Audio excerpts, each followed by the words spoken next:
Tapos, I think, hindi ko alam, La Union yata, na beach.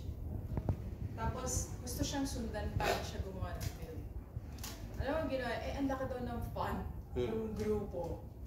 Kaya, mag-shoot ako. Sino po daw yung shoot ko? Doon na, sa ano natin, shoot niyo ako. Shoot ko na yung scene ng pelikula ko. Sinot niya.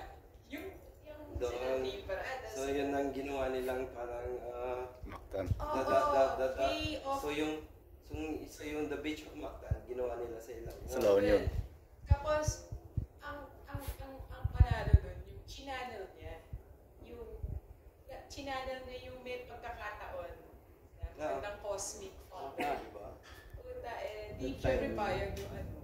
So, kaya nadala niya yung mga cast niya. Sila Sean, sila Manang Joe.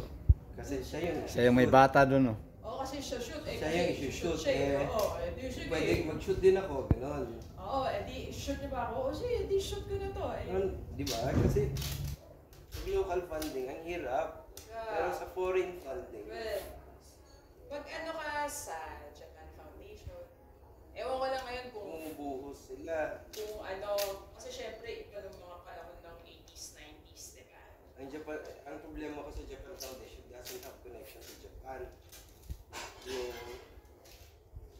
Kung may Tokyo ka, sali ka sa'yo mag-ata. Ako nga, sinasabi na mong sumali ko Mga Tokyo. Mga Japanese na pumunta ng Mactan province.